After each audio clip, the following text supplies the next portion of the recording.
Guys, today we're going to talk about Sara Lynea Burke.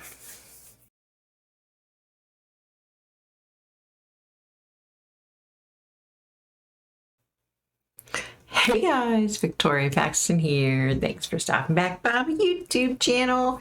So today we're going to talk about Sara Lynea Burke. I hope I said her middle name correctly. All right, let me start off by saying when I came to Sara on my list, all of a sudden, all I could see was a picture of Joe Pickler. I couldn't shake Joe Pickler's picture out of my head. And I was like, why in the heck am I seeing Joe Pickler? So, of course, I later found out that she lived in Bremerton, Washington, just like Joe Pickler. So, yeah. All right, so you know how I do. I connect, then I do my research, but in the video, I do my research first. So Sara Burke was 19 when she was stabbed to death and found on Warren Avenue on the night of May 3rd of 2011. 10 years and no one's been arrested. There's not a lot online about this case. Excuse me, as far as I tried to research to learn more about her, and I really couldn't find a lot. Okay, so I attempted to connect with her. I was able to connect with her, okay? Unfortunately, when I explained who I was and that I wanted to talk to her about her murder, she started pulling back and she was like, no, she was really upset. And I was like, okay, you know, let's talk about other stuff. So she talked about how much she missed her family and her friends. She talked to me about some private things concerning her family, concerning a couple of her friends. Just stuff that doesn't need to be said here. So she came through. A pretty girl. She had like, her hair looked brown, but yet it looked red. It was like kind of like mine, you know, my natural color where it's like brown, but it's red, you know. So we talked about that, and I said, look, you know, I know, you're not wanting to discuss your murder, okay? How about if you show me your murder? So she was okay with that. She was all right with that. So, okay, so let me just tell you what I was able to see. So all of a sudden I'm in this neighborhood, and there she is laying on the ground, and there's blood coming out of her, and I'm pretty sure she's fading fast at that point. I see a lady over here who apparently maybe heard something and she was peeking out to see. She wasn't part of the murder in any way, shape, or form.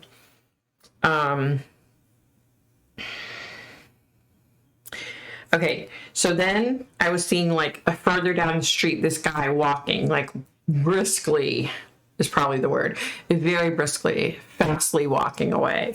And I immediately knew that he was connected. Yeah, and I felt like he had a connection to that area.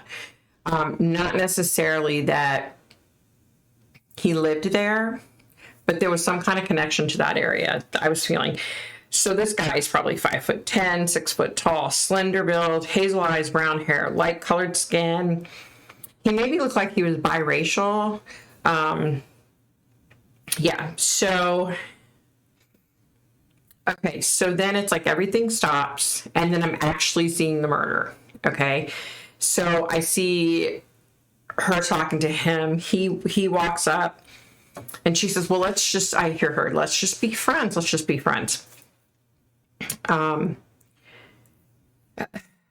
on. Okay. So she's standing on the side of the road, and he's like trying to force himself on her. And she's like, no, let's just be friends. I just want to be friends. And he's like, I see how you look at me. I know you want me, right? At this point, it's kind of apparent that he's on something, or that there's some kind of like mental illness going on or something. He's just not acting like a normal person would. And he's trying to force himself on her, and she's pushing away, and she's like, no, let's just be friends. And then he turns around, and he's like almost walking in circles, like talking to himself. So she starts slowly, like, you know, trying to get away. He notices that she's getting away. He runs, he grabs her, he pulls out a knife, he stabs her. Okay. It was quick. It was like so fast how it happened. Yeah, I could tell he was either on something or there's mental, something was going on. Yeah. So then after he stabs her, he kind of like takes off half running, half like fast walking, trying to get out of Dodge. I feel like he lived nearby, but I don't feel like he had a place nearby. I feel like he was like crashing on someone's couch and like he stayed there a lot. So maybe like it was a cousin or something.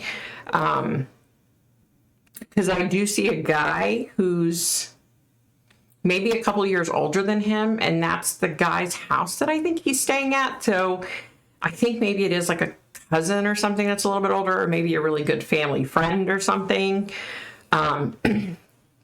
Yeah.